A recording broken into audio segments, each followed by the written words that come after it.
ನಿಗಮ ಮಂಡಳಿ ವಿಚಾರಕ್ಕೆ ಸಂಬಂಧಪಟ್ಟಂಗೆ ಸರ್ಕಾರ ತಲೆ ಕೆಡಿಸ್ಕೊಂಡು ಕೂತ್ಕೊಂಡಿದೆ. ಯಾಕಂದರೆ ಕಾಂಗ್ರೆಸ್ಸಿಗೆ ಇದೊಂದು ದೊಡ್ಡ ಕಗ್ಗಂಟಾಗ್ತಾ ಇದೆ. ಯಾರನ್ನ ಕನ್ಸಿಡರ್ ಮಾಡಬೇಕು, ಯಾರನ್ನ ಕನ್ಸಿಡರ್ ಮಾಡಬಾರ್ದು.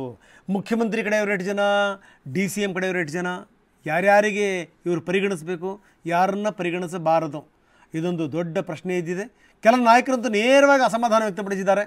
Doctor G. ಪರಮೇಶ್ವರ್ ನಿನ್ನೆ ಒಂದು ಮಾತನ್ನು ಹೇಳಿದರು, ಈ ವಿಚಾರಕ್ಕೆ ಸಂಬಂಧಪಟ್ಟಂಗೆ ನಮ್ಮನ್ನು ಕನ್ಸಲ್ಟೇ ಮಾಡಿಲ್ಲ, ನಮ್ಮ ಒಪಿನಿಯನ್ನೇ ತಗೊಂಡಿಲ್ಲ, ಇವರು ಯಾವ ಸಜೆಷನ್ನೂ ಕೇಳಿಲ್ಲ ಅನ್ನುವಂಥ ಮಾತನ್ನು ಗೃಹ ಸಚಿವ ಡಾಕ್ಟರ್ G. ಪರಮೇಶ್ವರ್ ತುಂಬ ಸ್ಪಷ್ಟವಾಗಿ ಹೇಳಿದ್ದಾರೆ. ಬಹುಶಃ ಏನಾದರೂ ಇದೇ ರೀತಿಯ ಪಟ್ಟಿಗಟ್ಟಿ ಘೋಷಣೆ ಆಗಿಬಿಟ್ರೆ ಎಡವಟ್ಟಾಗುತ್ತೆ ಅಂತಲೇ ಈಗ ಅದು ಹೈಕಮಾಂಡ್ ಅಂಗಳಕ್ಕೆ ಬಂದು ತಲುಪಿದೆ. ಬನ್ನಿ, ಇದಕ್ಕೆ ಸಂಬಂಧಪಟ್ಟಂಗೆ ಸತೀಶ್ ಜಾರಕಿಹೊಳಿ ಮಾತಾಡಿದ್ದಾರೆ, ನೋಡೋಣ. ನಾವು ಹೇಳಿದ್ವಿ ನಮ್ಮ ಜಿಲ್ಲೆಯಲ್ಲಿ ಯಾರಿದ್ದಾರೆ ಒಳ್ಳೆಯವ್ರು ಕೂಡ ತಿಳಿದೀವಿ. ಇನ್ನು ಯಾವಾಗ ಬಿಡುಗಡೆ ಮಾಡ್ತಾರೆ ಬಿಡ್ತಾರೋ ಅವ್ರು ಬಿಟ್ಟಂತ ವಿಚಾರ. ನಾವು ಇವತ್ತೇ ಮಾಡಿ ನಾಳೆ ಮಾಡ್ರಿ ಅಂತ ಹೇಳಲಿಕ್ಕಾಗೋಲ್ಲ.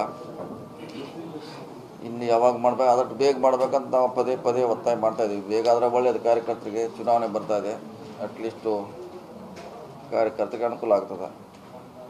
ಪರಮೇಶ್ವರ್ ಅವರು ನಮ್ಮ ಅಭಿಪ್ರಾಯ ಪಡಿಬೇಕಾಗಿತ್ತು, ನೋಡೋರೆ ಮಾಡ್ಕೊತಾ ಇದ್ದಾರೆ ಅನ್ನೋ ರೀತಿಯಲ್ಲಿ ಹೇಳಿದ್ದಾರೆ. ಹಿಂದಕ್ಲೆ ಕೂಡ ಚರ್ಚೆ ಆಗಿದೆಲ್ಲ, ಹಿಂದಕ್ಲೆ ಕೂಡ ಸುರ್ಜೇವಾಲರ ಮುಂದೆ ಇದು ಪ್ರಸ್ತಾಪ ಆಗಿದೆ.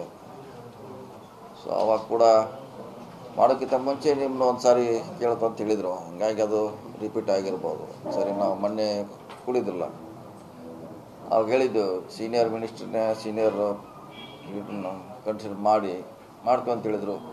ಏನು ಮಾಡಿದಾರೆ ನನಗೆ ಗೊತ್ತಿಲ್ಲ. ಎದಕ್ಕೆ ಲೇಟ್ ಆಗಿದೆ, ಡಿಲೇ ಕಾರಣ ಗೊತ್ತಿಲ್ಲ ರೀ. ಆದರೆ ಕೇಳಿ ಮಾಡಿದ್ರು ಕೂಡ ಒಳ್ಳೇದು. ಯಾಕಂದ್ರೆ ನಮ್ಮ ಜಿಲ್ಲೆಯಲ್ಲಿ ನಮಗೆ ಗೊತ್ತಿರ್ತೈತಿ ಯಾರು ಕೆಲಸ ಮಾಡ್ತಾರೆ, ಯಾರು ಮಾಡಿದ್ದಾರೆ. ಯಾಕಂದ್ರೆ ಕೆಲವರು ಇಲ್ಲಿ ಡೈರೆಕ್ಟಾಗಿ ಬೆಂಗಳೂರಿಗೆ ಎಂಟ್ರಿ ಕೊಡ್ತಾರೆ. ಬಹುತೇಕ ಪರಮೇಶ್ವರ್ ಹೇಳಿರುವಂಥ ಮಾತನ್ನೇ ಸತೀಶ್ ಹೇಳಿದರು. ನಮ್ಮನ್ನು ಕೇಳಿ ಮಾಡಬೇಕು, ಜಿಲ್ಲೆಯಲ್ಲಿ ಯಾರು ಕೆಲಸ ಮಾಡಿದ್ದಾರೆ, ಯಾರು ಕೆಲಸ ಮಾಡಿಲ್ಲ, ಅದು ನಮಗೆ ಗೊತ್ತಿರುತ್ತೆ. ಸುಮ್ಮನೆ ದಿಢೀರ್ನೇ ಬೆಂಗಳೂರಿಗೆ ಹೋಗಿ ಏನಾರು ಮಾಡಿಸ್ಕೊಂಡ್ಬಿಟ್ರೆ ಕಷ್ಟ ಆಗುತ್ತೆ ಅನ್ನುವಂಥ ಮಾತು.